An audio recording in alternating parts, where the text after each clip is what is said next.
দর্শক আপনাদের সবাইকে স্বাগত জানাচ্ছি আজকে নিউজরুম সংলাপে। আপনারা জানেন নিউজরুম সংলাপে দিনের উল্লেখযোগ্য খবরের আমরা বিশ্লেষণ করে থাকি, এই জন্য অতিথিরা থাকেন। আজকে আমাদের সঙ্গে দুজন অতিথি আছেন। আলোচনা শুরু করার আগে আপনাদের সঙ্গে পরিচয় করে দেবো। আমার ঠিক পাশে রয়েছেন ঢাকা সাংবাদিক ইউনিয়নের সভাপতি শাবান মাহমুদ। তার ঠিক পরে অর্থাৎ আমার সর্বডানে রয়েছেন রাজনৈতিক বিশ্লেষক আশরাফ কায়সার। আপনাদের দুজনকে স্বাগত জানাচ্ছি আজকের আলোচনায়। দর্শক, আলোচনা শুরু করব, তবে তার আগে নিউজ 24-এর সর্বশেষ শিরোনাম দেখব।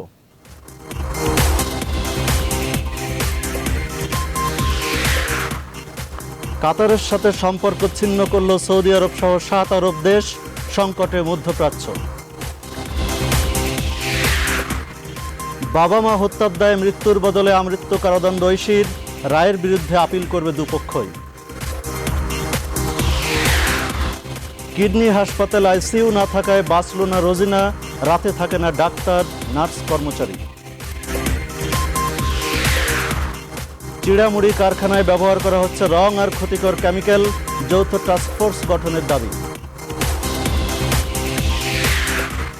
এবং অস্ট্রেলিয়ার বিপক্ষে 182 রান অল আউট বাংলাদেশ, 5 রানের জন্য শতক বঞ্চিত হলেন তামিম ইকবাল।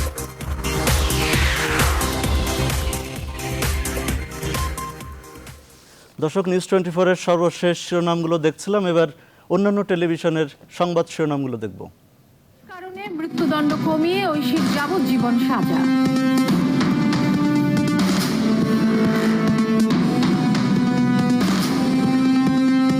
আইন শৃঙ্খলা অমান্য করার সর্বোচ্চ সাজা বাড়ছে।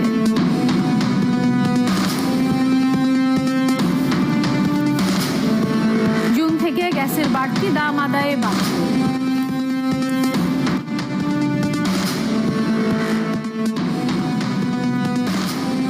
নিরাপত্তা না পেলে ত্রাণ নেবে না লংদুক পাহাড়িরা।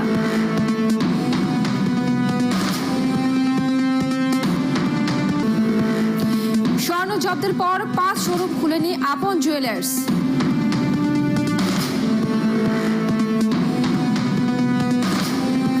উন্নয়ন প্রকল্পে ঋণ দিতে আগ্রহ নেই ব্যাংকগুলোর।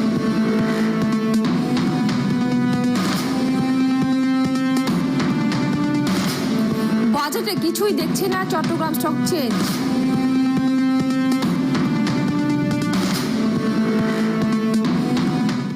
লন্ডন হামলাকারীর পরিচয় জানতে পেরেছে পুলিশ।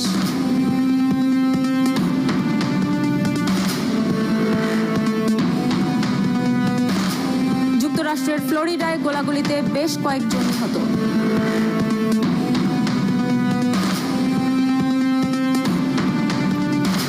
ভারতে বাস ও ট্রাকের সংঘর্ষে প্রাণ দিল 22 জন।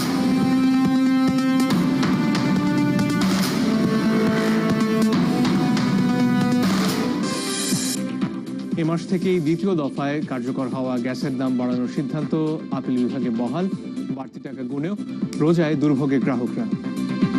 রোজার দিনে সারাদিন রোজা রাখি, ইফতার তো করতে পারি, তো সেহরি রান্না লাকড়ি চুলায় রান্না হয়। সকাল 10টায় আমি খিচুড়ি বসাইছি, এখন 1টা বাজে, এখন বন্ধই হয়ে গেছে চুলা, খিচুড়ি হয়নি। লংদু হামলার প্রতিবাদে রাঙামাটি ও খাগড়াছড়িতে আধবেলা অবরোধ পালন, বিচার বিভাগীয় তদন্ত দাবি স্থানীয় এমপির। বাবা মা হত্যায় ঐশীর ফাঁসির সাজা কমে যাবজ্জীবন কারাদণ্ড, পরিবারের অবহেলায় অনিয়ন্ত্রিত জীবনযাপনের কারণে হত্যাকাণ্ড পর্যবেক্ষণ।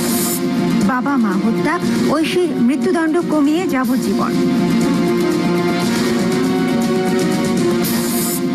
বহাল থাকছে গ্যাসের দাম বাড়ানোর সিদ্ধান্ত।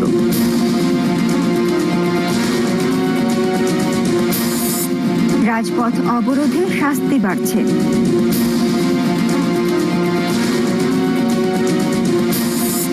সাবেক এসপি বাবুল আক্তারকে গ্রেপ্তারের দাবি মিতুর বাবা মায়ের। দর্শক, নিউজ 24-এর সর্বশেষ শিরোনামগুলো দেখার পর আমরা বেশ কয়েকটি টেলিভিশনের সংবাদ শিরোনাম দেখলাম। আমরা এই পর্যায়ে আলোচনা শুরু করব দর্শক, তবে তার আগে আমরা একটি প্রতিবেদন দেখতে চাই। আপনারা সংবাদ শিরোনামে যেমনটি দেখেছিলেন যে কাতারের সঙ্গে 7টি দেশ কূটনৈতিক সম্পর্ক ছিন্ন করেছে। আপনারা জানেন যে সন্ত্রাসী কর্মকাণ্ডে সমর্থন দেওয়ার অভিযোগে কাতারের সাথে কূটনৈতিক সম্পর্ক ছিন্ন করেছে 7টি আরব দেশ। দেশগুলো হলো সৌদি আরব, মিশর, বাহরাইন, সংযুক্ত আরব আমিরাত, ইয়েমেন, লিবিয়া এবং মালদ্বীপ, আবুধাবি ও দোহা নিজ নিজ রাষ্ট্রে থাকা একে অপরের কূটনৈতিক সহ সব নাগরিককে দেশ ছাড়ারও সময় বেঁধে দিয়েছে। এদিকে সৌদি জোট থেকেও কাতারকে বের করে দেওয়া হয়েছে। তবে আরব ঐক্য ধরে রাখার আহ্বান জানিয়েছেন মার্কিন পররাষ্ট্রমন্ত্রী। বিস্তারিত জানাচ্ছেন সাবরিনা মমতাজ। মধ্যপ্রাচ্যের এই দেশগুলো একে একে কূটনৈতিক সব সম্পর্ক শেষ করল কাতারের সাথে। তাদের অভিযোগ, দোহা প্রশাসন সন্ত্রাসবাদকে সমর্থন দিচ্ছে, অর্থ ঢালছে সন্ত্রাসবাদকে পুষ্ট করতে। আবুধাবি, মানামা, কায়রো ও রিয়াদ প্রশাসনের দাবি, দোহা মুসলিম ব্রাদারহুড সহ বিভিন্ন সন্ত্রাসী গোষ্ঠীকে এমনভাবে সমর্থন দিচ্ছে যাতে এই অঞ্চল ক্রমে অস্থির হয়ে উঠছে। তাদের এই অভিযোগে গলা মিলিয়েছে সানা প্রশাসন। সৌদির রাষ্ট্রীয় সংবাদ সংস্থা এসপিএ জানিয়েছে, রিয়াদ তার সীমান্ত অঞ্চল, নৌ ও আকাশপথের যোগাযোগ বন্ধ করেছে। মিশরও একই পথে হেঁটেছে বলে জানিয়েছে কায়রো পররাষ্ট্র দপ্তর। প্রথম দিকে সায় না দিলেও 4 দেশের সিদ্ধান্তের কয়েক ঘন্টা বাদে তাতে যোগ দেয় ইয়েমেনও। কাতারের রাষ্ট্রদূত ও কূটনীতিকদের দেশ ছাড়ার জন্য 48 ঘন্টা সময় বেঁধে দিয়েছে আবুধাবি। এর জবাবে সংযুক্ত আরব আমিরাতের সব নাগরিককে বহিষ্কারের জন্য 2 সপ্তাহের সময় বেঁধে দিয়েছে কাতার প্রশাসন। সংযুক্ত আরব আমিরাতের রাষ্ট্রীয় সংবাদ সংস্থা WAM বলছে, চরমপন্থী সন্ত্রাসবাদের সমর্থন, অর্থায়ন সবই দিচ্ছে দোহা। বাহরাইনও এক বিবৃতিতে দোহার সাথে কূটনৈতিক সম্পর্ক ছিন্ন করার কথা জানায়। কেবল এই রাষ্ট্রগুলিই নয়, সৌদি নেতৃত্বাধীন আরব জোটও কাতারের সাথে কূটনৈতিক সম্পর্ক ছিন্ন করেছে।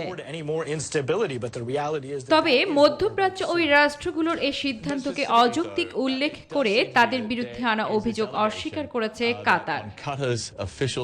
সাবরিনা মমতাজ, নিউজ 24। দর্শক, সাবরিনা মমতাজের প্রতিবেদনটি দেখছিলাম। এদিকে আমাদের সহকর্মী তৌফিক মাহমুদ মুন্না আমাদের দুজন বিশেষ সঙ্গের সাথে কথা বলেছেন। একজন সাবেক রাষ্ট্রদূত মুন্সি ফয়েজ আহমেদ এবং ঢাকা বিশ্ববিদ্যালয়ের আন্তর্জাতিক সম্পর্ক বিভাগের অধ্যাপক ডক্টর দেলোয়ার হোসেন। তারা বাংলাদেশের জন্য এটি যথেষ্ট উদ্বেগজনক বলছেন এবং বাংলাদেশের শ্রম বাজার এক ধরনের হুমকির মুখে পড়তে পারে বলেও শঙ্কার কথা জানিয়েছেন। আমরা প্রতিবেদনটি দেখে আলোচনা শুরু করব। আরব অঞ্চলে অস্থিতিশীলতা সৃষ্টির অভিযোগ তুলে কাতারের সঙ্গে কূটনৈতিক সম্পর্ক ছিন্নের ঘোষণা দিয়েছে সৌদি আরব সহ 7 দেশ। বিষয়টি বাংলাদেশকে গুরুত্বের সাথে পর্যবেক্ষণের পরামর্শ দিয়েছেন সাবেক এই রাষ্ট্রদূত। পর্যবেক্ষণ করা ছাড়া খুব বেশি করার কিছু নাই, এটা তো আমাদের কোনো হাতও নেই এখানে, আর সরাসরি আমরা কোনোভাবে ইনভলভ হওয়ার সুযোগ নাই। তাদের সাথে যদি কেউ আলোচনা করতে চায় তাহলে তাদেরকে আমাদের দিক থেকে বলা উচিত যে ভাই তোমরা নিজেদের মধ্যে দ্বিধা আর বিভিন্ন রকমের দ্বন্দ্ব সৃষ্টি না করে, বিরোধ সৃষ্টি না করে কীভাবে একসাথে কাজ করা যায় সেটা দেখো। আর অধ্যাপক ডক্টর দেলোয়ার হোসেন মনে করছেন, এর ফলে মধ্যপ্রাচ্যে বাংলাদেশের শ্রম বাজার ঝুঁকির মধ্যে পড়তে পারে। বাংলাদেশের উদ্বেগ প্রকাশ করার যথেষ্ট কারণ আছে। এই অঞ্চলের অর্থনীতির সঙ্গে বাংলাদেশের অর্থনীতির একটা সম্পর্ক আছে। বাংলাদেশের বিশেষ করে বিশাল শ্রম বাজার এই কাতার, আরব আমিরাত, সৌদি আরবে আছে। ফলে এই অর্থনীতিগুলো যদি এফেক্টেড হয় তাহলে বাংলাদেশের যে শ্রমবাজার সেটিও এফেক্টেড হবে। বর্তমানে এফেক্টেড হবে, ভবিষ্যতে এফেক্টেড হবে। পশ্চিমা বিশ্ব এর সুযোগ নিতে পারে বলেও মনে করছেন এই 2 বিশেষজ্ঞ। সম্পূর্ণ একটা আত্মঘাতী সংকট। তৌফিক মাহমুদ মুন্না, নিউজ 24, ঢাকা। এই বিশ্বাস। দর্শক, সহকর্মী তৌফিক মাহমুদ মুন্নার প্রতিবেদনটি দেখলাম। আমরা এরপর যে আলোচনা শুরু করব। দর্শক, শুরুতেই আশরাফ কায়সার আপনার কাছে আসবে। আপনি আমাদের সহকর্মী দুজনের প্রতিবেদন দেখলেন এবং আপনি এরই মধ্যে জেনেছেন যে 7টি আরব দেশ কাতারকে এক ধরনের কূটনৈতিক সম্পর্ক ছিন্ন করেছে এবং সৌদি জোট থেকে কাতারকে বের করে দেওয়া হয়েছে এবং সেই ক্ষেত্রে সবগুলোই মুসলিম প্রধান দেশ এবং তাদের কূটনৈতিকদেরও ছেড়ে যাওয়ার নির্দেশনা দেওয়া হয়েছে। অন্যদিকে সেখানে যারা বাংলাদেশি বিশেষ করে প্রবাসী রয়েছেন তাদের এক ধরনের শঙ্কা তৈরি হয়েছে, তারা থাকতে পারবেন কি পারবেন না। একটা বড় ধরনের শ্রমবাজার কাতারে রয়েছে, আপনি জানেন, অবকাঠামো খাতে। সেই ক্ষেত্রে আমাদের মধ্যে এক ধরনের আশঙ্কা, একটা অনিশ্চয়তা তৈরি হয়েছে। সব কিছু মিলিয়ে ট্রাম্পের সফরের পরপরই দেখলাম যে এই ধরনের একটি বিষয় সেক্ষেত্রে উদ্বেগটা আরও বাড়িয়ে দিয়েছে আমাদের। দেখুন, মধ্যপ্রাচ্যের রাজনীতি বা মধ্যপ্রাচ্যের যে সংকট সেটি আরও ঘনীভূত হলো। কেননা মধ্যপ্রাচ্যে আপনি জানেন একটি যুদ্ধাঞ্চল এখন, এবং সেখানে অনেক বছর হলো লিবিয়া অথবা ইরাকে যে যুদ্ধ চলছে, অথবা ইরানের উপরে যে মানসিক চাপ তৈরি করা হয়েছে, বা সিরিয়াতে যে লড়াই হচ্ছে, সেখানে সৌদি নেতৃত্বাধীন যে জোট সেই জোটে বাংলাদেশ সমর্থন দিয়েছে এবং বাংলাদেশ কৌশলগতভাবে বলেছে যে মক্কা মদিনায় আক্রমণ হলে বাংলাদেশ তার সঙ্গী হবে। যদিও যে আক্রমণাত্মক ভঙ্গিটা আমরা সৌদি জোটের দেখছি ইয়েমেনে, বাংলাদেশ সেখানে অংশগ্রহণ করেনি। যদিও অন্যান্য অনেক দেশ, এমনকি কাতার কিন্তু সেখানে অংশগ্রহণ করেছে। কাতারের এয়ারক্রাফট কিন্তু ইয়েমেনে বোমা ফেলেছে। আমার মনে হচ্ছে যে মধ্যপ্রাচ্য নিয়ে একটি বড় ধরনের রাজনীতি চলছে। আপনি জানেন যে অস্ত্রের ব্যবসার যে মূল এবং তেলের ব্যবসার যে মূল উৎসভূমি সেটি কিন্তু মধ্যপ্রাচ্য, এবং ট্রাম্পের সফরের পরে এরকম একটি নাটকীয় ঘটনা, সেটির সাথে রাজনীতি সম্পর্কিত, সেটির সাথে তেলের ব্যবসা সম্পর্কিত, সেটির সাথে অস্ত্রের ব্যবসা সম্পর্কিত। এটি বড়দের খেলা। এই বড়দের খেলাতে আমাদের যেটি সতর্কভাবে দেখতে হবে, যেমনটি আমরা সৌদির নেতৃত্বাধীন জোটের ক্ষেত্রেও পর্যবেক্ষণ করেছি, যে ওটি কি ইসলামী জোট নাকি ওটি সৌদি জোট, কিন্তু কথাবার্তায় মনে হয়েছে ওটি ইরান বিরোধী একটি জোট। কারণ ওই জোটের যে দুদিনব্যাপী সম্মেলন হলো, সেই সম্মেলনে একমাত্র বিষয় ছিল ইরান, যে ইরান কি করে মধ্যপ্রাচ্যে, বিশেষ করে ইরান এবং সৌদি আরবের যে ঐতিহাসিক বিরোধ, শিয়া সুন্নির যে বিরোধ, এবং মধ্যপ্রাচ্যে এখন যুদ্ধ কিন্তু মানে ইসলাম ধর্মের দুটি অংশের বিরোধকে উপজীব্য করে তোলা হচ্ছে। এই জায়গায় বাংলাদেশের অতীতের মতোই অত্যন্ত গভীরভাবে পর্যবেক্ষণ করতে হবে এবং কৌশলগত অবস্থান নিতে হবে। তার সাথে এবার যেটি যুক্ত হলো যে বাংলাদেশের অত্যন্ত বড় শ্রমবাজার কিন্তু এই কাতারে রয়েছে, সৌদি আরবে রয়েছে, এমনকি বাহরাইনে রয়েছে এবং ইউএইতে তো রয়েছেই। বাংলাদেশের অর্থনীতির জন্য এটি যেমন গুরুত্বপূর্ণ, বাংলাদেশের আন্তর্জাতিক রাজনীতির জন্য, আবার বাংলাদেশ একটি ইসলামী ঐক্য জোটের সদস্য, ওআইসি সদস্য, এই সব মিলিয়ে এটি একটি আত্মঘাতী প্রবণতা এখন পর্যন্ত যা মনে হচ্ছে। মধ্যপ্রাচ্যে এক ধরনের ক্ষমতার দ্বন্দ্ব চলছে। মধ্যপ্রাচ্যে কোনো কোনো দেশে আপনি জানেন আরব স্প্রিং হয়েছে, এবং যেই দেশগুলোতে গণতন্ত্র একেবারেই নাই, সেটি যদি আমরা সৌদি আরবকে ধরি, মার্কিন যুক্তরাষ্ট্র সেই দেশটি নিয়ে তেমন কোনো কথা বলে না, এবং সেখানে কোনো কোনো দেশে গণতন্ত্রের যে আন্দোলন সেটি কিন্তু কৌশলগতভাবে থামিয়ে দেওয়া হয়েছে। কোনো কোনো দেশে গণতন্ত্রের আন্দোলন যুদ্ধের রূপ নিয়েছে, এবং সবই কিন্তু মুসলিম দেশগুলোর মধ্যে হচ্ছে।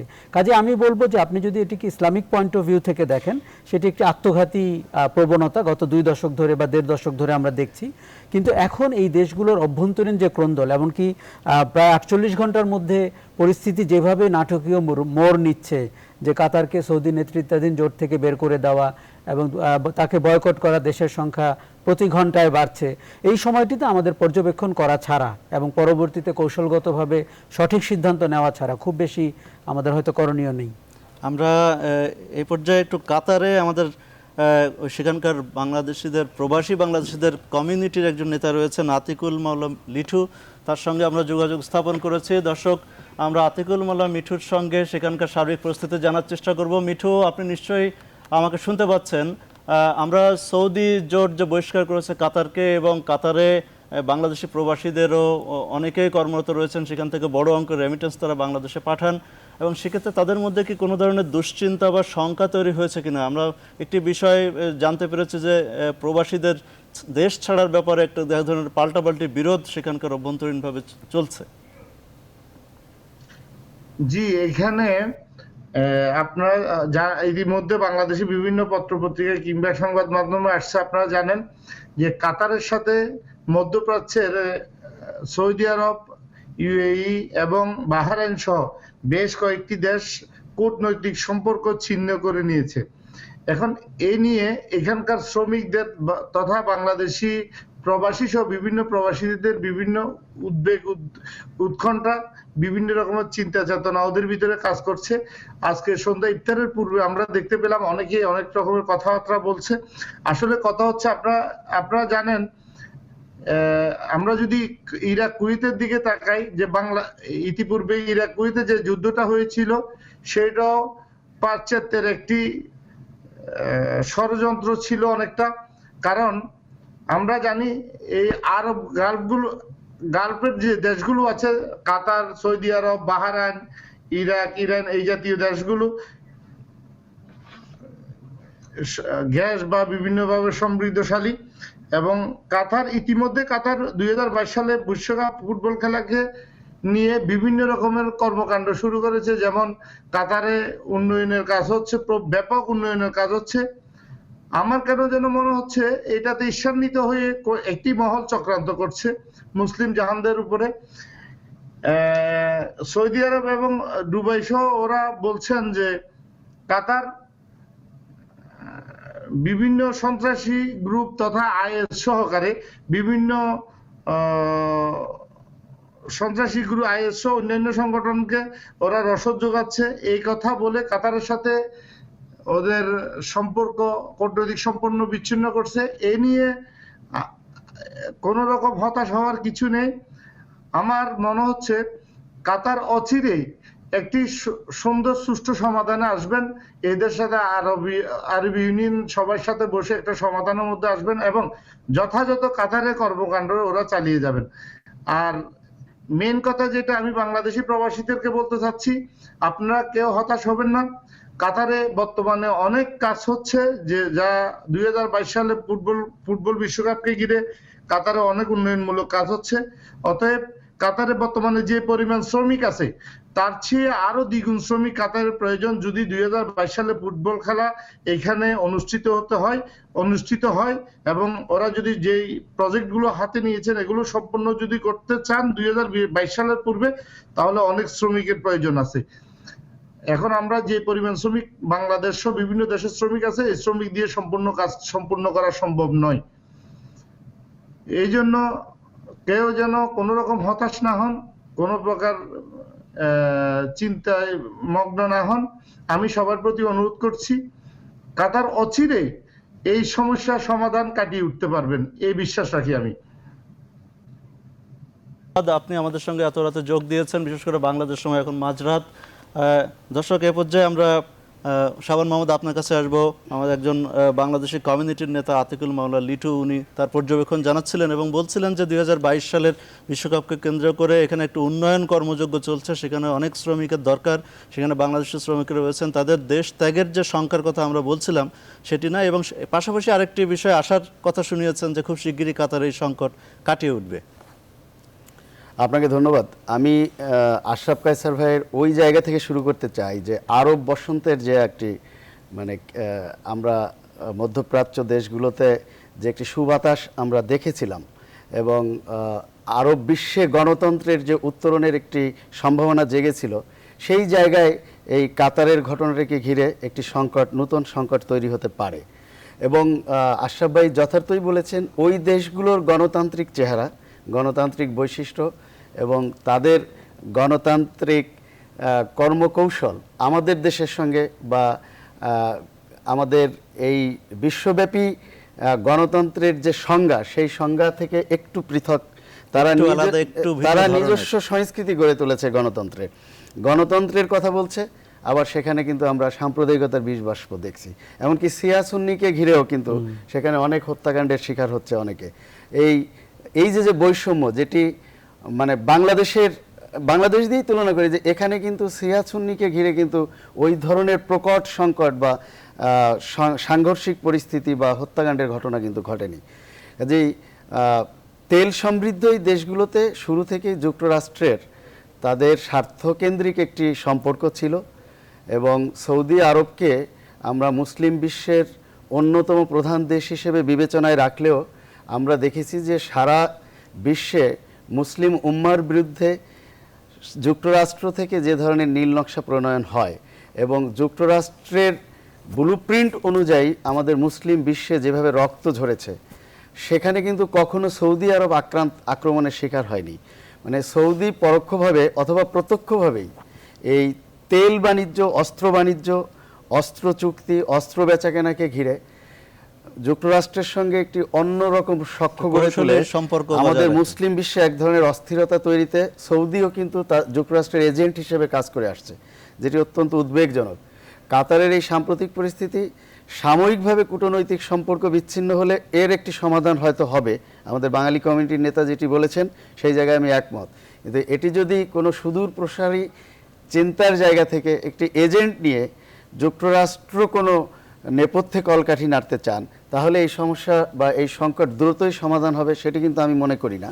তবে বাংলাদেশের যে প্রবাসী শ্রমিকরা সেখানে আছেন, আমি বিশ্বাস করতে চাই যে ওই দেশে বাংলাদেশি শ্রমিকরা যত স্বল্প বেতনে এবং যত কর্মদক্ষতা প্রমাণ সাপেক্ষে সেখানে কাজ করছেন, দ্রুতই অন্য কোনো দেশের শ্রমিক সেখানে আনলে সেই পরিমাণ কাজ বা দক্ষতা তারা দেখাতে পারবে বলে আমি মনে করি না, এবং এত স্বল্প বেতনে অন্য কোনো দেশ থেকে শ্রমিক নিতে পারবে বলে আমি বিশ্বাস করি না।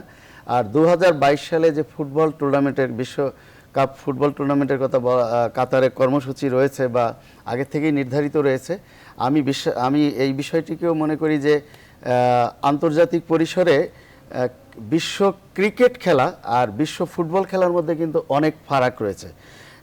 বিশ্ব ফুটবল টুর্নামেন্টের আয়োজন করার শক্তি এবং সামর্থ্যের মাত্রাটা বিশ্ব ক্রিকেটের থেকে কিন্তু অনেক বেশি, এবং এখানে অনেক শ্রম দিতে হবে, এবং এই জায়গাটিকে, এই বিশ্ব ফুটবলকে ঘিরে সারা বিশ্বেই এক ধরনের মানে আমি মনে করি যে অন্যরকম একটি আমেজ সৃষ্টি হয়। এটি কাতারে বিশ্বকাপ ফুটবল যদি সত্যি সত্যি তারা সম্পন্ন করতে পারে তাদের কর্মসূচি অনুযায়ী, তাহলে বিশ্বের কাছে কিন্তু কাতারের একটি নতুন ভাবমূর্তি তৈরি হবে।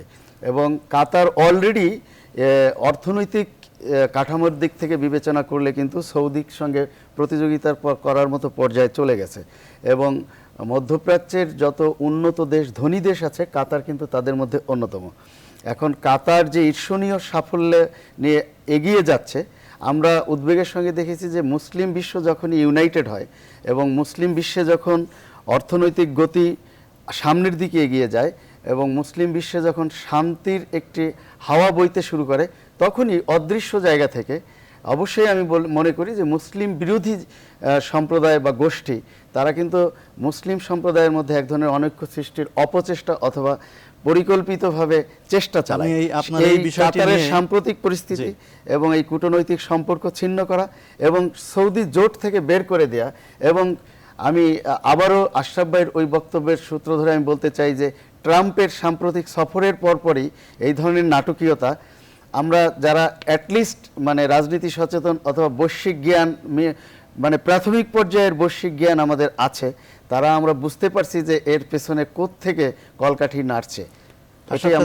আপনার কাছে আবারও আসবো। আশরাফ স্যার, শাবান মাহমুদ যেটা বলার চেষ্টা করছেন আমিও যতটুকু বুঝতে পেরেছি যে মুসলিম বিশ্বের উন্নয়নকে বাধাগ্রস্ত করতে এবং তাদের অর্জন ঈর্ষান্বিত হয়ে পশ্চিমা বিশ্ব, আমি কোনো নির্দিষ্ট দেশের নাম বলতে চাই না, পশ্চিমা বিশ্ব এক ধরনের কলকাঠি বা নীল নকশা বাস্তবায়ন, সেক্ষেত্রে কি মধ্যপ্রাচ্যকে ভাঙা নাকি মুসলিম বিশ্বকে দ্বিধা বিভক্ত করা অথবা ধ্বংস করা, আপনার কাছে মূল উদ্দেশ্য? দেখুন, মধ্যপ্রাচ্যের যদি আপনি বিগত কয়েক দশকের সংকটের দিকে তাকান, সেই সংকট কতটা তাদের দেশে তৈরি, কতটা স্থানীয়ভাবে তৈরি, কতটা ওই অঞ্চলে তৈরি এবং কতটা উপর থেকে চাপিয়ে দেওয়া, এটি কিন্তু দিনের আলোর মতো পরিষ্কার।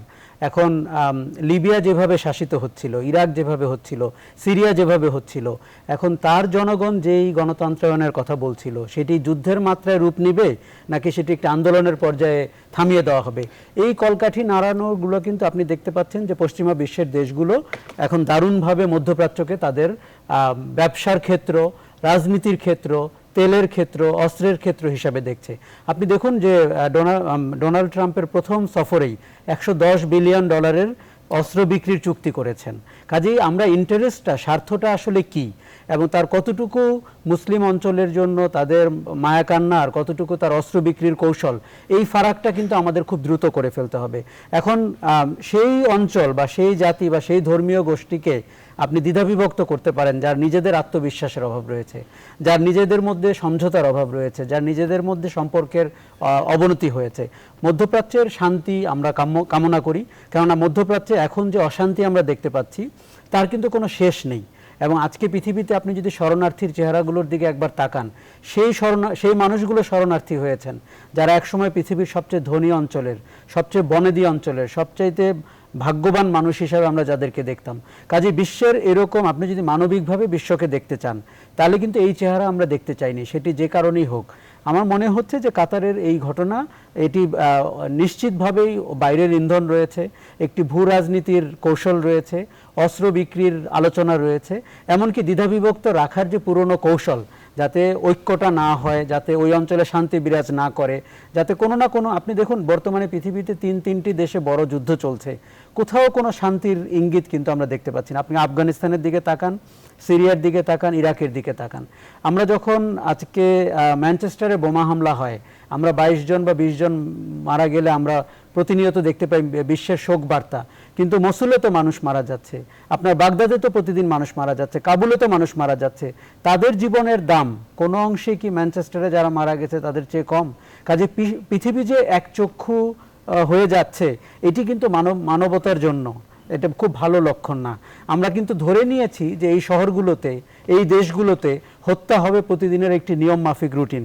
সেটি তো আসলে মানবতার কোনো ভালো কথা না। তার মানে আমাদের উপলব্ধিগুলোকে, অনুভূতিগুলোকে কৌশলে ভোতা করে দেওয়ার একটা চেষ্টাও রয়েছে। এটির পেছনে কিন্তু আমাদেরকে খুব সচেতনভাবে চিন্তা করতে হবে। মধ্যপ্রাচ্যের মানুষ, জনগণকে একটি জিনিস ভাবতে হবে যে তাদের হঠাৎ করে একটি পশ্চিমা মডেলের গণতন্ত্র তারা কি চান কিনা, নাকি তাদের যে চিরাচরিত যে শাসনতন্ত্র তার সাথে মানানসই নিজস্ব ব্র্যান্ডের একটি গণতন্ত্র চান। দেখুন, গণতন্ত্র চাওয়ার, স্বাধীন মতাধিকার চাওয়ার, স্বাধিকার হওয়ার, এটি কিন্তু মানুষের অধিকার রয়েছে। কিন্তু কোন মাপকাঠিতে হলে আপনি শান্তি বজায় রেখে, দেশটির অর্থনৈতিক অগ্রগতি বজায় রেখে, কোনো কারো ক্রিয়ানক না হয়ে আপনি এগোতে পারবেন, ওই চিন্তাটি কিন্তু ওই অঞ্চলের মানুষকেই করতে হবে, সচেতন হতে হবে। আর একটা জিনিস হচ্ছে যে আমরা আজকে মার্কিন যুক্তরাষ্ট্র বলি অথবা অন্য কোনো শক্তিকে বলি, এই বিশ্বের এই প্রবণতা থেকে একদিন বেরোতে হবে যে আপনি অন্য অঞ্চলের শান্তি প্রতিষ্ঠা আপনার ঘাড়ে নিয়েছেন। সেই শান্তি যে অশান্তির রূপ নিচ্ছে সেটি কিন্তু গত কয়েক দশকে একদম পরিষ্কার হয়ে গেছে। এবং সেই দেশগুলোতে যে আপনি আপনার ইন্টারেস্টের জন্য যাচ্ছেন, সেটি তেলের জন্য হোক, অস্ত্র বিক্রির জন্য হোক, অথবা তার রাজনৈতিক অধিকারকে কৌশলে নিয়ন্ত্রণ করার জন্য, তার কোনোটিই কিন্তু আসলে আন্তর্জাতিক রীতিনীতির পক্ষে যাবে না। ধন্যবাদ শাবান মাহমুদ। খুবই সংক্ষেপে আমরা একটি বিরতিতে যেতে চাই। খুবই সংক্ষেপে যদি আমরা এই বিষয়টি শেষ করে দিয়ে পরের পর্বে বাংলাদেশের রাজনীতি নিয়ে আলোচনা করতে চাই। আপনি বলছিলেন যে শিয়া সুন্নি যে দ্বন্দ্ব, আশরাফ কাসরও বলছিলেন, সেই ক্ষেত্রে কি আপনার মনে হয় যে ইসলামের শান্তির ধর্ম হিসেবে তাদের যে ভুল ব্যাখ্যা দিয়ে এক ধরনের বিভাজন তৈরির অপচেষ্টাটি দীর্ঘদিন ধরে চলে আসছে এবং সবশেষ যে পরিণতি আমরা দেখতে পাচ্ছি, একটি সত্যিকার অর্থে একটি বিভক্ত মধ্যপ্রাচ্য, যদিও আমরা সেটা আশা করি না, সেই ক্ষেত্রে এই পশ্চিমা বিশ্বগুলো কি একেবারে উঠে পড়ে লেগেছে বলে মনে হচ্ছে? আপনি যে মুহূর্তে এই মধ্যপ্রাচ্যের ভাঙনের ইঙ্গিত দিচ্ছেন পশ্চিমা বিশ্বকে ঘিরে, পশ্চিমা বিশ্ব কিন্তু বিশেষ করে ইউরোপীয় ইউনিয়নও কিন্তু এটি ভাঙার ইঙ্গিত চলছে। এবং আজকে মাত্র 3 দিন পরে বা 4 দিন পরে যে নির্বাচনটি হতে যাচ্ছে ব্রিটেনে, সাধারণ নির্বাচন, এই নির্বাচনও কিন্তু ওই ইউরোপীয় ইউনিয়ন থেকে বের হয়ে আসা না আসারই একটি বিষয় রয়েছে।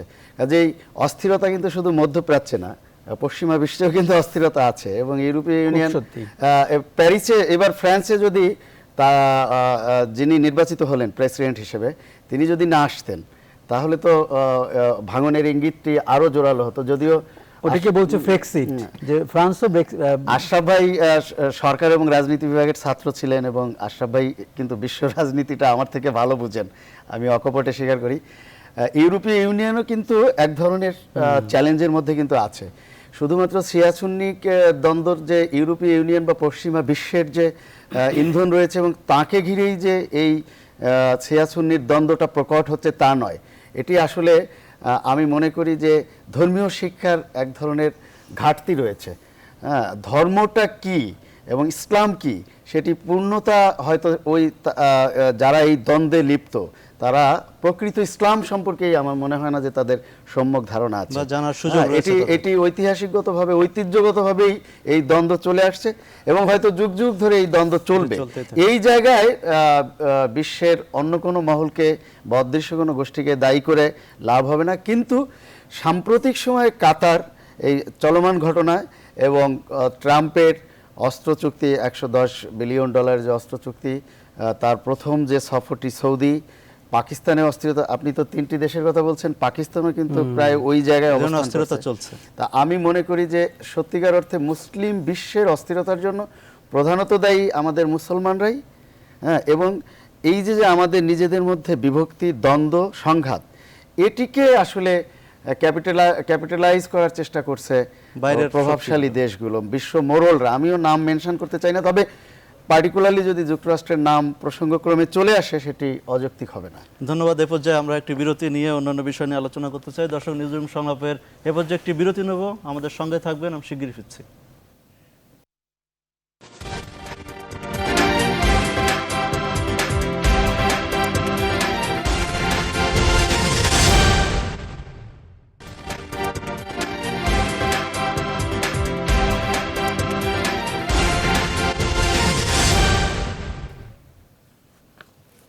দর্শক, আবারও আপনাদের সবাইকে স্বাগত জানাচ্ছি নিউজরুম সংলাপে। আপনারা জানেন আজকে আমাদের সঙ্গে দুজন অতিথি আছেন আশরাফ কায়সার এবং শাবান মাহমুদ।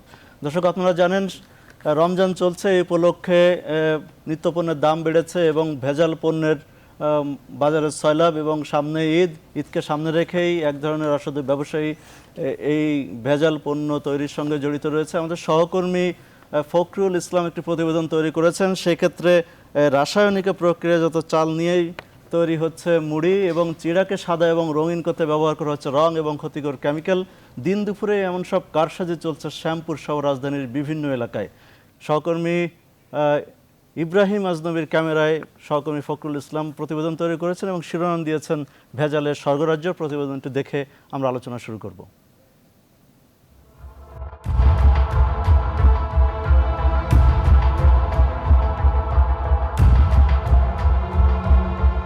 মুড়ির কারখানাটি রাজধানীর শ্যামপুরের, যেখানে প্রতিদিনই কয়েক মণ মুড়ি ভাজা হয়। এর জন্য যে চাল ব্যবহার করা হয় সেটি কোনো সাধারণ চাল নয়। ইস্ট নামে বিশেষ কেমিক্যালে রাইস মিল থেকে প্রক্রিয়াজাত হয়ে আসা। এরপর তা ভাজা হচ্ছে বিশেষ এক ধরনের লবণ দিয়ে, যা ছাড়া নাকি চকচকেই হয় না মুড়ি। এবার কারখানার আরও ভেতরে ঢুকতেই ফলের বেড়াল বেরিয়ে পড়ে, যেখানে চিড়া তৈরির জন্য কেমিক্যাল মেশানো পানিতে চাল ভিজিয়ে রাখা হয়েছে। সানার পাড়ে খোলামেলা আর নোংরাভাবে গ্লুকোজের সাথে চিনি ও মশলা মিশিয়ে বানাচ্ছে চকলেট। পাশাপাশি তৈরি হচ্ছে বিভিন্ন জুস পাউডার। চকলেট আছে না, এগুলো জলটক ওয়ারেস পাউডার আর ওই লজেন্স, এই দুইটাই।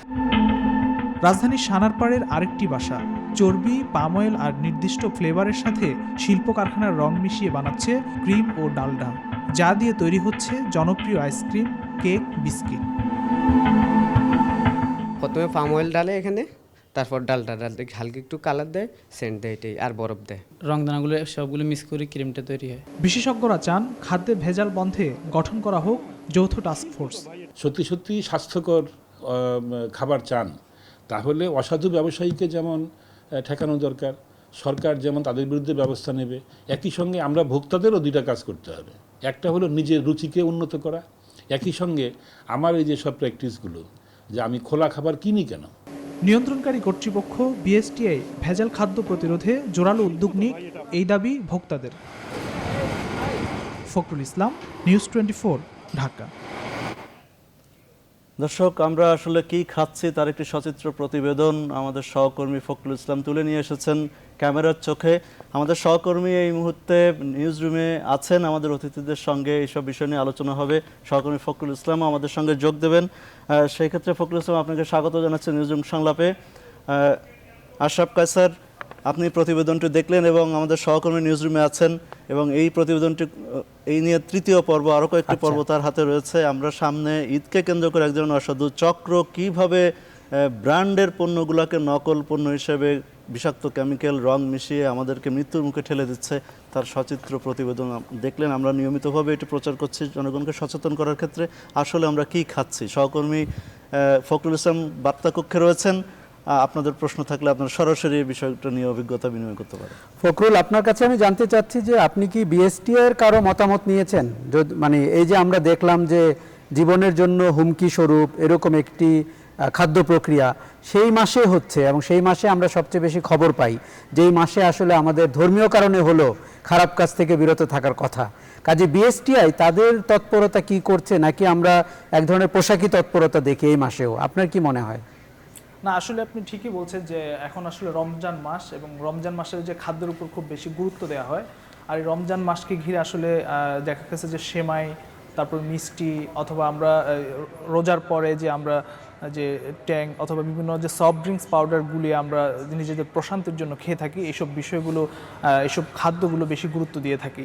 তো এইসব খাদ্যের প্রতি যেমন গুরুত্ব দিয়ে থাকি, আমি আমার যে নিউজে আমি দেখিয়েছি, গত পরশুদিন দেখিয়েছি যে সেমাই কিভাবে তৈরি হয়। রাজধানীর আশপাশে এবং রাজধানীর ভিতরে প্রায় ব্যাঙের ছাতার মতো বেশ কিছু কারখানায় কিন্তু এই ধরনের সেমাই তৈরি হচ্ছে, যেগুলো কিন্তু খুবই নোংরা পরিবেশে তৈরি হয়। আমরা আসলে প্রতি বছরই কিন্তু ঈদ আসলে কিন্তু বা বিভিন্ন অনুষ্ঠানে কিন্তু আমরা এই সেমাই খেয়ে থাকি, খুবই মজা করে খাই, কিন্তু এই সেমাইটা আসলে আমরা কারখানায় গিয়ে যেটি দেখলাম যে খুবই নোংরা পরিবেশে, বিশেষ করে যে লাচ্ছা সেমাইটি তৈরি হয় সেটি কিন্তু খুবই নোংরা পরিবেশে তৈরি হয়, এবং বাংলা সেমাইটিও কিন্তু নোংরা পরিবেশে তৈরি হয়, এবং এই সেমাইগুলো কিন্তু অনেকেই ব্র্যান্ডের মোড়কে কিন্তু নকলও করছে। এই ধরনের পরিবেশ আসলে আমরা দেখেছি। এছাড়া পাশাপাশি যে সফট ড্রিঙ্কস পাউডার রয়েছে, যেগুলোতে আসলে বিএসটি এর নিয়ম রয়েছে যে এইসব সফট ড্রিঙ্কস পাউডারে 20% ফলের রস দেওয়ার কথা, কিন্তু তারা আসলে সেটি কিছুই দেন না, একদম পুরোপুরি কেমিক্যালে তৈরি করেন। দেখা গেছে যে ফসফেট, তারপরে বিভিন্ন ধরনের সোডা, কালার, যেটি ফুড কালার দেওয়ার কথা সেটি কিন্তু তারা দেন না। দেখা গেছে যে ইন্ডাস্ট্রিয়াল যে কালার রয়েছে সেটি তারা দেন। এইভাবেই কিন্তু এগুলো তৈরি হয়। এছাড়া আর অন্যান্য খাদ্যপণ্য, যেমন আজকে দেখিয়েছি মুড়ি, যেটি আমরা রমজানে আমরা খেয়ে থাকি মুড়ি, এটা সারা বছরই খাই, কিন্তু এই মুড়িটাও কিন্তু কেমিক্যালে তৈরি হয়। কিন্তু এইসব বিষয়গুলো পাশাপাশি আমার আরও বেশ কয়েকটি পর্ব রয়েছে, সেগুলোতে আমরা হয়তো দেখাবো মিষ্টি কিভাবে তৈরি হয় সোডা দিয়ে। ফখরুল, আমার প্রশ্ন আপনার কাছে ছিল যে আপনি এই ব্যাপারে রেগুলেটরি বডির মন্তব্য নিয়েছেন বা আপনার এই তথ্য কি তারা দেখেছে? আমরা আসলে নিরাপদ খাদ্য কর্তৃপক্ষ তৈরি হয়েছে 2015 সালে। তারা এখন আসলে এই খাদ্যের বিষয়ে সবচেয়ে বেশি সচেতনতা সৃষ্টি করার চেষ্টা করছে। খাদ্য মন্ত্রণালয়ের পক্ষ থেকে এই সংগঠনটি তৈরি হয়েছে, তো তারা আসলে কাজ করার চেষ্টা করছে। আমরা তাদের ইন্টারভিউ নিয়েছি এবং তারা বলছেন যে যেহেতু তারা নতুন সংগঠন প্রতিষ্ঠান, তারা আইন তৈরি করছেন, এখনও পুরোপুরি আইন তৈরি করেন নাই, তারা এই নিয়ে কাজ করবেন। আসলে সেইভাবে আপনি যে প্রশ্নটি করেছেন যে বিএসটি আসলে এই ধরনের খাদ্যপণ্য তৈরিকারক যে প্রতিষ্ঠান রয়েছে তাদেরকে অনুমোদন দিয়ে থাকেন মোড়কজাত বা খাদ্যপণ্য কিভাবে তৈরি করবেন, কিন্তু বিএসটি এর আমরা বেশ কয়েক বছর ধরে এই নিউজগুলো করছি, কিন্তু বিএসটিকে আসলে সেভাবে আমরা সক্রিয় আমরা দেখি না। আমরা বিএসটিকে আমাদের এই স্টুডিওতে এনেছিলাম, আমরা বেশ কয়েকটি সংবাদে এবং ইন্টারভিউ নিয়েছেন, তারা সেভাবে আমরা সক্রিয় আমরা দেখি না। যে পরিমাণে র্যাব বা বিভিন্ন আইন শৃঙ্খলা বাহিনীর পক্ষ থেকে ঈদ বা বিভিন্ন রমজান আসলে কিন্তু তারা অভিযান পরিচালনা করেন, বিএসটিকে সেভাবে দেখি না এবং তাদের ইন্টারভিউ আমরা নিয়েছি। কিন্তু এখন বিষয়টি হচ্ছে যে নিরাপদ খাদ্য কর্তৃপক্ষ চেষ্টা করছেন তারা, কিন্তু এখন পর্যন্ত আসলে সেভাবে যেই কারখানাগুলো রয়েছে বা খাদ্য উৎপাদনকারী যে প্রতিষ্ঠানগুলো রয়েছে যেগুলো আসলে স্বল্প পুঁজিতে তারা তৈরি করছেন, এদের মধ্যে কোনো সচেতনতা নাই।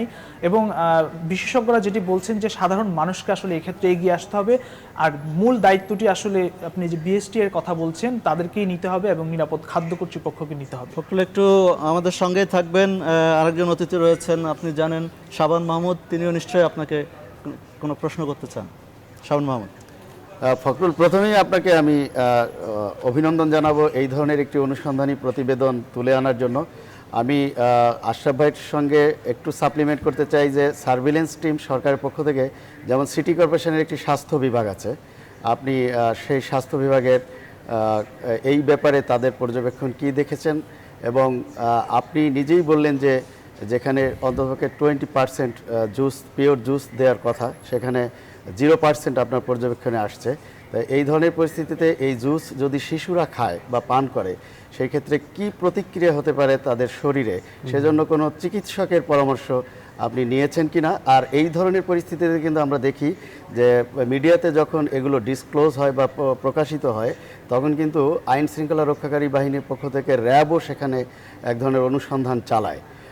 এর কোনোটির মানে এখন পর্যন্ত কোনো ইতিবাচক রেসপন্স আপনি পেয়েছেন কিনা? আমরা আসলে আপনি যেটি বলছেন যে কি ধরনের ক্ষতি হতে পারে, আমরা ডাক্তারদের সাথে কথা বলেছি, এগুলোতে আসলে যা বিশেষজ্ঞ যারা রয়েছেন তাদের সাথে কথা বলেছি, যে তারা বলছেন এগুলো শরীরের মারাত্মক ক্ষতি হতে পারে। আপনি যে কেমিক্যালগুলো ইউজ করা হয় খাদ্যদ্রব্যে, এসব কেমিক্যালে কিন্তু মানুষের কিডনি রোগ হতে পারে, ক্যান্সার হতে পারে, এভাবে বিভিন্ন ধরনের মারাত্মক বড় বড় রোগ হতে পারে যেগুলো মানুষকে কিন্তু মৃত্যুর দিকে ঠেলে দিতে পারে। আর আপনি যেটি বলছেন যে সিটি কর্পোরেশনের স্বাস্থ্য বিভাগ, তারা কিন্তু এই রমজান বা বিভিন্ন উৎসব আসলেই কিন্তু তারা অভিযান পরিচালনা করে, কিন্তু আসলে যে জিনিসটি করা দরকার সাধারণ মানুষ থেকে শুরু করে বিশেষজ্ঞরা যেটা বলছেন যে প্রতি বছর সারা বছরই কিন্তু এই যে প্রতিষ্ঠানগুলো রয়েছে যারা খাদ্য উৎপাদন করে তাদেরকে আসলে নজরদারির আওতায় আনতে হবে। নজরদারি বলতে এদেরকে আসলে যে কিভাবে তারা খাদ্য প্রসেস করছে, খাদ্য তৈরি করছে, কি উপাদান দিয়ে তৈরি করছে, সেগুলোকে আসলে তারা নজরদারির আওতায় আনতে হবে, একটি বড় বিষয়। আর বিভিন্ন রমজান বা বিভিন্ন এই ধরনের উৎসব আসলেই যে অভিযানগুলো পরিচালনা করা হয়, এর বাইরে সারা বছর যাতে অভিযানগুলো থাকে এবং জনসচেতনতা যেমন তৈরি করতে হবে, তেমনি কিন্তু যেসব প্রতিষ্ঠান রয়েছে যারা এইসব খাদ্যদ্রব্য উৎপাদন করে সেসব উৎপাদনকারী প্রতিষ্ঠানগুলোকে আসলে সচেতনতার মধ্যে নিয়ে আসতে হবে এবং আইন করতে হবে এবং আইনের কঠোর প্রয়োগ করতে হবে। তাহলে হয়তো এই ধরনের যে ভেজাল, খাদ্যে ভেজাল হয়তো বন্ধ হতে পারে, এমনটা কিন্তু সাধারণ মানুষ এবং বিশেষজ্ঞরাও জানিয়েছেন। আমার শেষ প্রশ্ন, যে আমরা দেখি যে এইসব প্রতিষ্ঠানের মালিক সাধারণত কোনো রাজনৈতিক পরিচয়ে তারা এই তাদের প্রতিষ্ঠানগুলো চালিয়ে যায় বা প্রভাবশালী মহলের সহায়তা তারা নিয়ে থাকে। তা আপনি কি এই প্রতিষ্ঠানগুলোর মালিক সম্পর্কে তাদের ব্যবসায়িক মনোভাবটা, তারা কি পেশাদার ব্যবসায়ী নাকি কোনো প্রভাবশালী মহলের ছত্রছায়ায় হঠাৎ গজে ওঠা এই ধরনের মালিকানায় তারা নিজেদের প্রকাশ ঘটালো, কোনটি? না, আসলে যে বেশ কয়েকটি আমরা প্রায় 1 থেকে 150 এইসব খাদ্য উৎপাদনকারী প্রতিষ্ঠানে আমি গিয়েছি নিজে। তো যেগুলো দেখলাম যে এগুলো আসলে স্বল্প পরিসরে তারা খাদ্য উৎপাদন করে থাকে, আসলে তাদের স্বল্প পুঁজি এবং ছোট একটি কারখানা তৈরি করেই তারা এই ধরনের বড় বড় যেসব খাবার পণ্যগুলো তৈরি করে। কিন্তু আসলে তারা, আমার মনে হয়নি যে তারা আসলে কোনো ধরনের রাজনৈতিক ছত্রছায়া অথবা কোনো প্রভাব, হয়তোবা তারা যেসব এলাকায় তৈরি করে সেই এলাকা ভিত্তিক হয়তো কিছু প্রভাব বা কারো সহায়তা নিয়ে, পেছন থেকে কারো সহায়তা নিয়ে হয়তোবা তারা সেই কার্যক্রমগুলো পরিচালনা করে। তবে আমার মনে হয় না যে সরকার যদি উদ্যোগ নেয় বা যে ধরনের প্রতিষ্ঠান আছে আমাদের দেশে, বিএসটিএ বলে, নিরাপদ খাদ্য কর্তৃপক্ষ থেকে শুরু করে সিটি কর্পোরেশন এবং এখন র্যাব এবং পুলিশের পক্ষ থেকেও কিন্তু এই ধরনের এই নজরদারি অথবা সচেতনতা তৈরির জন্য তারা কিন্তু কাজ করে। কিন্তু এরা যদি সারা বছর এই কাজগুলো করেন এবং সত্যি যদি সচেতন করার চেষ্টা করেন, তাহলে হয়তোবা সম্ভব আসলে আমাদের দেশ থেকে ভেজাল খাদ্য রোধ করা। ধন্যবাদ ফখরুল ইসলাম আপনাকে সংবাদটা কক্ষ থেকে আমাদের সঙ্গে যোগ দেওয়ার জন্য এবং অতিথিদের প্রশ্নের জবাব দেওয়ার জন্য। দর্শক, এই বিষয়গুলো নিয়েই বিস্তারিতভাবে আলোচনা করব বিরতির পর, আমাদের সঙ্গে থাকবেন।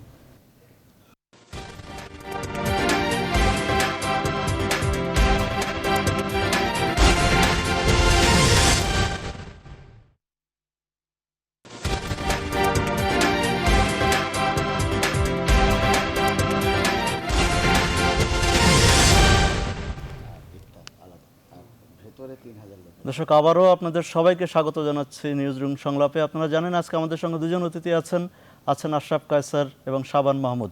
আলোচনা শুরু করার আগে দর্শক, আমার হাতে 3টি পত্রিকা রয়েছে, শিরোনামগুলো খুব সংক্ষেপে জানিয়ে দিতে চাই। আমার হাতে রয়েছে বাংলাদেশ প্রতিদিন, প্রধান শিরোনাম সমস্যা সরকারের ভেতরেই, মন্ত্রীরা সমালোচনা করছেন প্রকাশ্যেই, সামাজিক গণমাধ্যমে আওয়ামী লীগ সমর্থকরা নেতিবাচক প্রচারণায়, দুঃসময়ের অনেকে দূরে সরিয়ে দেওয়া হচ্ছে, পুলিশ ও আমলাদের নিয়ে উৎকণ্ঠা। অন্য একটি শিরোনাম হামলাকারীরা চিহ্নিত, ধরপাকড়, আইএসের দায় স্বীকার, এটি লন্ডনে জঙ্গি হামলা নিয়ে শিরোনামটি করা হয়েছে। আরেকটি শিরোনাম রয়েছে ভ্যাটের ফাঁদে সরকার, দেশি বিদেশি ষড়যন্ত্র অব্যাহত, কর্মসংস্থান হারাবে 2 কোটি মানুষ, আবগারি শুল্কের কারণে 2 লাখ কোটি টাকা পাচারের আশঙ্কা। এটি অন্য একটি শিরোনাম রয়েছে 5 কারণে ঐশীর ফাঁসি কমিয়ে যাবজ্জীবন। কালের কণ্ঠের প্রধান শিরোনাম রাজনীতিতে ধর্মভিত্তিক সংগঠনের কদর, ইসলাম বিরোধী নয় এমন বার্তা স্পষ্ট করতে চায় আওয়ামী লীগ, সম্পর্ক রাখতে গোপন তৎপরতা সত্ত্বেও চিন্তিত নয় বিএনপি। অন্য একটি শিরোনাম দ্রুত বিচার আইনের সাজা বাড়ছে, মন্ত্রিসভার বৈঠকে সিদ্ধান্ত হয়েছে। আর নির্বাচনী প্রচারে নিরাপত্তাহীনতা, লন্ডনে হামলার দায় স্বীকার আইএসের, লন্ডন হামলার বিষয়টি নিয়েই, এবং আপনারা জানেন সেখানে 8 জুন নির্বাচন অনুষ্ঠান হবে। থেরেসা মে প্রধানমন্ত্রী এরই মধ্যে সে ঘোষণা দিয়েছেন, যদিও এটি নিয়ে শঙ্কা তৈরি হয়েছিল। আমার হাতে রয়েছে ডেইলি সান, প্রধান শিরোনাম passenger shades not for commuters, withdraw exercise duty on bank accounts MPs. এই ছিল বাংলাদেশ প্রতিদিন, কালের কণ্ঠ এবং ডেইলি সানের শিরোনাম। দর্শক, এ পর্যায়ে বিরতির আগে যেমনটি বলছিলাম, আমরা ভেজাল খাবার নিয়ে আমরা আলোচনা শুরু করব। আশরাফ কায়সার, আপনি সহকর্মী ফখরুল ইসলামের সঙ্গে কথা বলেছেন, সার্বিক পরিস্থিতি মোটামুটি জানতে পেরেছেন। আমরা ঈদকে কেন্দ্র করে এই ধরনের একটা সিন্ডিকেট তৎপর হয়, অসাধু চক্র তৈরি হয় এবং মানুষকে স্বাস্থ্য ঝুঁকির মধ্যে ফেলে দেয়। যদিও আপনি বিএসটিআই বা প্রশাসনের কথা বলছিলেন, তারা যথেষ্ট নির্বিকার, আমাদের সহকর্মী সেটি বলেছেন। এটি কিন্তু অত্যন্ত দুঃখজনক, বিশেষ করে ধর্মীয় উৎসবের সময় আপনি যখন আপনার ক্রয় ক্ষমতা বাড়ছে, যখন আপনি একটু বাড়তি খরচ করছেন বা আপনি ভালো খেতে চাচ্ছেন, তখনই কিন্তু এই ধরনের অসাধু চক্র, এটা কিন্তু বছরের পর বছর ধরে চলে এসছে। আমরা যারা মিডিয়াতে পর্যবেক্ষণ করি, এটি প্রতি বছরের একটি রিপোর্টের আইটেম, এবং আমরা চাই নিশ্চিতভাবে আগামী ঈদে যেন এটি রিপোর্টের আইটেম না হয়। কিন্তু তার জন্য যেটি করতে হবে সেটা হচ্ছে যেই তৎপরতাগুলো যারা দেখাতে পারেন, সেটি আইন শৃঙ্খলা রক্ষাকারী বাহিনী হোক, র্যাব হোক, বিএসটিআই হোক, নিরাপদ খাদ্য কর্তৃপক্ষ হোক, তাদের সাংঘাতিকভাবে দেখুন এরা একটি বিশেষ এলাকায় বা কোনো কয়েকটি চিহ্নিত এলাকাতেই কিন্তু এই তৎপরতা রয়েছে। আপনি লালবাগে যান, আপনি শানের পাড়ে যান, আপনি যাত্রাবাড়িতে যান, হাতে গোনা। এবং এখান থেকে আবার আমাদের ধারণা যে যাদের দায়িত্ব তাদেরকে পর্যবেক্ষণ করার, তাদেরও এক ধরনের আর্থিক আদান প্রদানের সুযোগ তৈরি হয়। এটি একটি নিয়মিত যোগাযোগের ব্যাপার রয়েছে। আরও একটা জিনিস হচ্ছে যে ভোক্তাকে সচেতন হতে হবে, কারণ শুধুমাত্র কর্তৃপক্ষ দিয়ে যে এই সমস্যার সমাধান করা যাবে সবসময় না। আপনি যদি আজকে একটু সচেতন হন, আপনি যদি একটু নকল জিনিস, ভেজাল জিনিস না কেনেন, আপনি যদি ব্র্যান্ডের কিছু ট্রেডমার্ক আছে সেটিকে বুঝতে পারেন, তাহলে কিন্তু বাজারে তার চাহিদা কমে আসবে এবং তখন এই উৎসাহ কমে আসবে। এবং তো যে কোনো উন্নত দেশে কিন্তু আমরা দেখতে পাই যে নকল করার প্রবৃত্তি কিন্তু এরকম হয় না, কারণ হচ্ছে যে সেখানে বাজার তৈরি হয় না, সেখানে দুই দিক থেকেই এক ধরনের তৎপরতা থাকে। রেগুলেটরি বডি যত সম্ভব কঠোর হন এবং ভোক্তারা যত সম্ভব সতর্ক হন, আমাদের এখানেও সেটি করতে হবে। তবে আমাদেরকে আপাতত মনে রাখতে হবে যে স্বাস্থ্য ঝুঁকি কিন্তু মারাত্মক। দেখুন আপনার যেখানে জুস থাকার কথা, সেখানে যদি আপনি টেক্সটাইল মিলে ব্যবহৃত হওয়া কেমিক্যাল বা রাসায়নিক ব্যবহার করেন, যেটি হয়তো আপনার শরীরের জন্য একদমই উপযোগী না, কাজে আপনি পয়সা দিয়ে বিষ নিচ্ছেন শরীরে, এই কথাটি যদি আমি একজন সাধারণ মানুষ হিসেবে বুঝতে পারি বা অন্যকে বোঝাতে পারি, তাহলে কিন্তু এটার একটা বড় উত্তরণ তৈরি হতে পারে।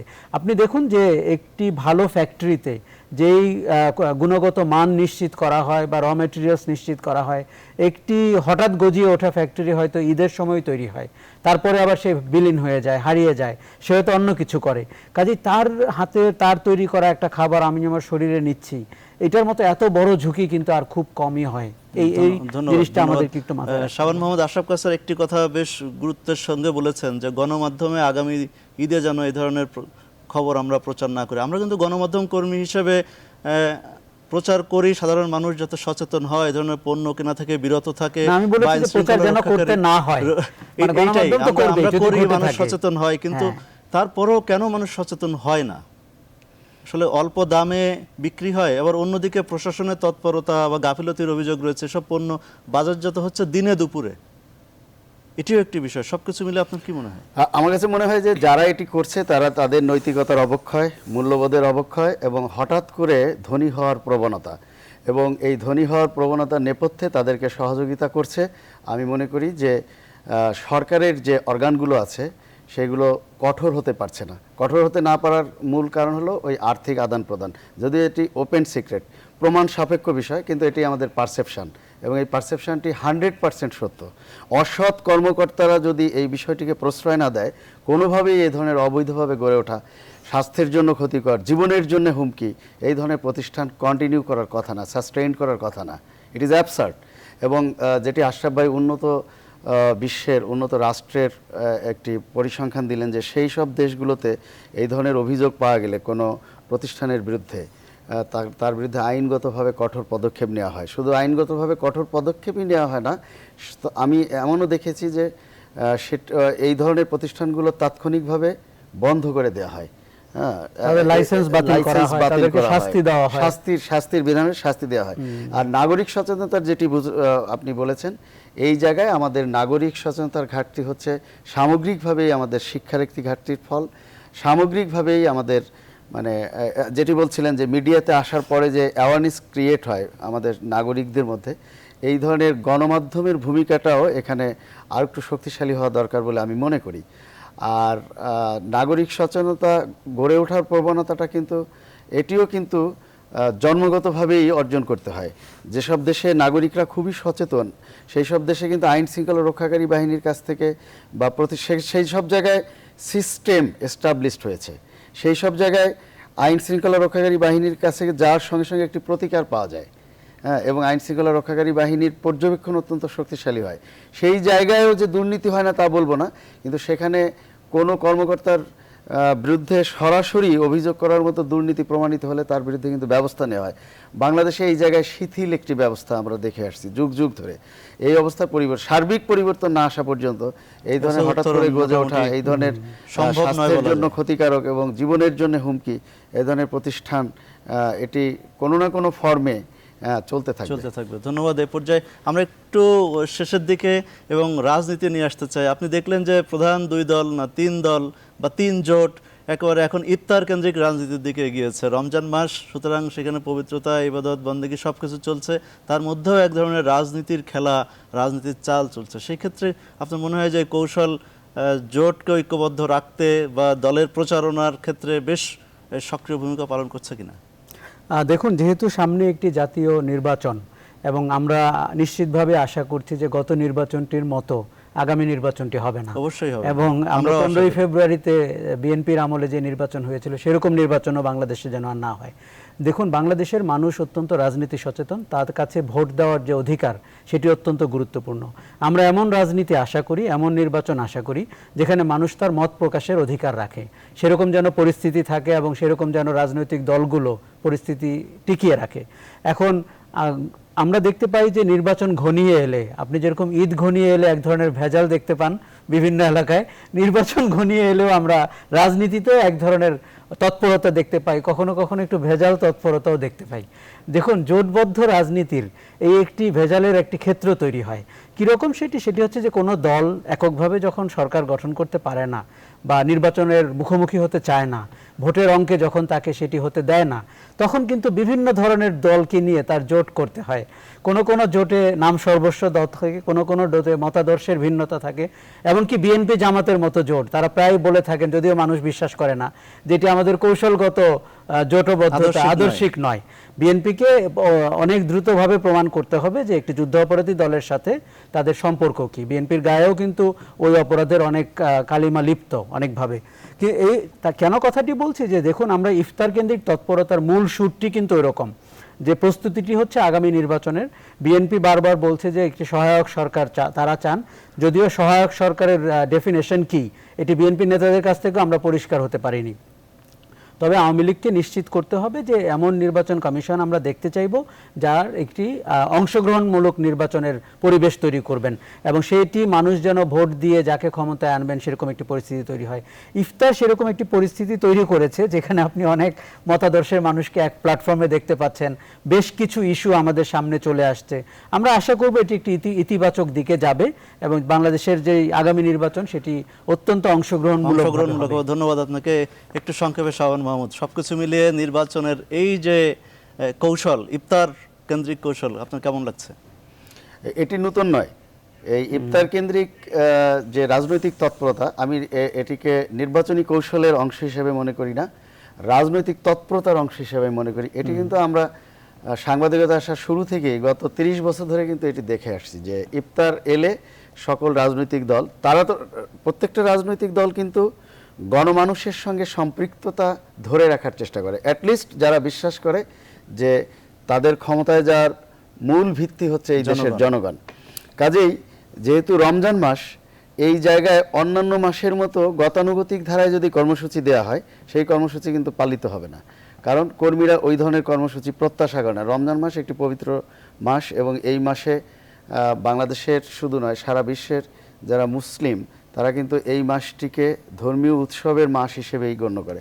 তা আমাদের দেশেরও যারা প্রধান রাজনৈতিক দল, তারা এই ইফতার কেন্দ্রিক তৎপরতাটাকে, আমরা গণমাধ্যমে অনেক সময় ইফতার কেন্দ্রিক রাজনীতি বলি, সেটিও দোষের নয়, কারণ ওই তৎপরতার ভেতর দিয়ে কিন্তু তাদের রাজনৈতিক একটি উদ্দেশ্য থাকে। আর আগামী জাতীয় নির্বাচন যেহেতু খুবই সন্নিকটে, আমি বলবো যে 1.5 বছর সময়, কিন্তু যদি নির্ধারিত সময়ে নির্বাচন মনে করি তাহলে 1.5 বছরও পুরোটা নেই। তা আগামী নির্বাচনটি সঙ্গত কারণেই খুব প্রতিদ্বন্দ্বিতাপূর্ণ হবে, কারণ 2014 সালের নির্বাচনে বিএনপি আওয়ামী লীগের উপরে দোষ চাপাক বা প্রধানমন্ত্রী শেখ হাসিনার উপরে দোষ চাপানোর চেষ্টা করুক বা এই সরকারের উপরে দোষ চাপানোর চেষ্টা করুক, বিএনপি নিজেই নির্বাচনে অংশগ্রহণ থেকে বিরত ছিল, এটি হলো বাস্তবতা। আর বিএনপি বিরত থাকার কারণেই আওয়ামী লীগ সেই সুযোগটুকু গ্রহণ করেছে। আওয়ামী লীগ যে মানে এই ধরনের সুযোগ তো যে কোনো প্রধান আগামী দিনে হবে না, এটা আমরা আশা করতে পারি। আগামী দিনে কোনোভাবেই, মানে এটি আমরা এই দেশের সচেতন নাগরিক হিসেবে, মানে 2 প্রধান রাজনৈতিক দলের এক দলকে বাদ দিয়ে আরেক দল জাতীয় নির্বাচন করে ফেলবে বা সম্পন্ন করার মতো পরিস্থিতি তৈরি করবে, সেটি হলে হবে কি গণতন্ত্র হুমকির মধ্যে পড়ে যেতে পারে। কারণ এটা আমাদের শেষ করতে হবে। আমরা মনে করি এবং বিশ্বাস করি যে আগামী জাতীয় প্রতিদ্বন্দ্বিতাপূর্ণ একটি নির্বাচন হবে। প্রতিদ্বন্দ্বিতাপূর্ণ হবে। আর দুই প্রধান দল আওয়ামী লীগ বিএনপি অংশ নেওয়া মানেই হলো সেখানে কারচুপির আশঙ্কাটাও কিন্তু কমে আসবে। ধন্যবাদ, অসংখ্য ধন্যবাদ আশরাফ কাসের এবং শাওন মোহাম্মদ এত রাতে আমাদের সঙ্গে যোগ দেওয়ার জন্য। দর্শক, নিউজরুম সংলাপ আজকে এ পর্যন্ত। সবাই ভালো থাকবেন, সুন্দর থাকবেন এবং অবশ্যই নিরাপদে থাকবেন।